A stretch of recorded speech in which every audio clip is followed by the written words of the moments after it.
Tony Ferguson, you're here at this seminar, and first and foremost, I gotta say, you, sir, are a teacher and a professor at this, because you're really good at giving instructions to kids and to adults. Thank you very much. I've had a lot of good coaches growing up. My father really wasn't there, so I had to pay attention to my stepdad that was there. And when he didn't know how to coach me in a certain thing, he put a lot of good people that were there.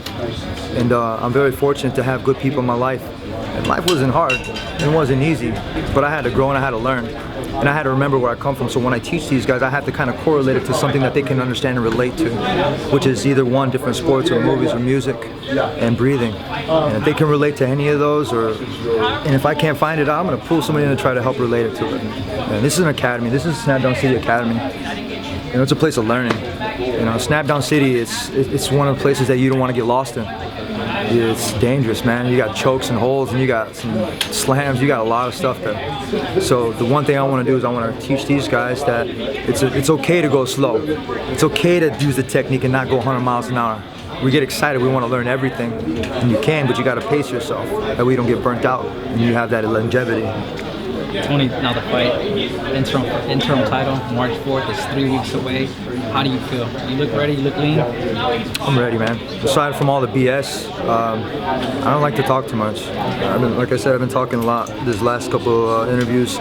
But basically, I've kicked my training up in a whole new notch. I've allowed myself to be coached, which is hard. I don't like to be told what to do. Because if it's not to my standards, then it's not up to par. But if I have those guys that I trusted in, I brought my old college coach from wrestling to come and kick my ass. I told him, he's like, what do you need from me? He's like, I can't really do too much. I was like, drill me. I need to be drilled again. I need to embed that in my head so I have it as my base and my background. So when I'm in there, there's no quit. It's all go. And I'm gonna put so much, and that's how I won nationals. That's how I did it, because I didn't like doing the practices, but I showed up. And if you show up, you're gonna get work.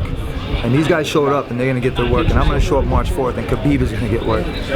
Tony, how hard is it for you to always look for that extra credit, give that extra push, but find that balance when you're not overworking yourself? You know what? The extra credit's awesome. And it comes easy to me because I've had a lot of good, like I said, good people, right? But I always cross paths with good people, random people, good people. And the thing is, sometimes you just have the stories, right? I was in Big Bear, and I remember telling my buddy, I was like, yeah, and he shows me Wing Chun. He's my Wing Chun instructor. But he was out in Afghanistan, busting down doors, the first one in, the last one out, doing all this stuff. And I was sitting there, and I was like, man, and I was missing home for a second. I was missing my kid, because my newborn. I want to be there for him. And he's like, yeah, I remember when I was in Afghanistan, kicking down doors, doing this, you know? He's like, I missed home too. He's like, but I see it in you, Tony. My boy Brian at Kung Fu 5 Animals. He's like, I saw you, I see you. He's like, you got that in you. He's like, it's small time, man. He's like, small price to pay for that glory. He's like, you're gonna get it. And he didn't try to put me in my place, but in a certain kind of demeanor, it did. It kind of was like, I could be doing something completely different. Quit wasting your time. Quit worrying about your sore. You sore? Yeah, you're sore. Get your ass up. Dust yourself out. Get your butt back in the gym. And my coach brought another person up to me. He was another military guy, and he had all 4 of his limbs blown off. This dude has set so much pace. He has a fundraiser. He has a house in New York, and he brings wounded veterans in there, and he gives back. So he does all these seminars, and he does that. I'm donating all my money here to a woman with a kid. I had to take her time off to go and do this. I'm trying to help with her bills. This is what I do, and this is because it's been paid forward to me by other people. So it's up to me to keep paying it forward and showing these other people that it's okay to keep doing that. Tony, what do you visualize when you go into this fight? Because I know you're very big on visualization. What do you see? Visualization, I have to see the T-Mobile Arena. I can picture it in my head already. I can see myself, I get goosebumps. I see myself walking through that cage. I see myself, usually I would just keep to myself. I'm sitting here, I'm breaking my breakbeat, that old school music that I listened back in Oxnard when I was growing up in the barbecues. And the people that know that, where we come from, it's just a completely different thing. It brings you back. So when I'm walking through it and I'm breaking, I'm beating, I'm doing my thing, and people giving me high fives, and you got that feeling when you get in there and you're getting stuff pushed up on your skin, and you're getting ready to walk inside, and you got Bruce Buffer saying, this guy, and then this guy, and you're getting amped up, and you're sitting and you just remember that you got your toolbox back here. And no matter what other problem that dude's gonna present to you, I'm Mexican too. I like to improvise. I got duct tape and brick for days.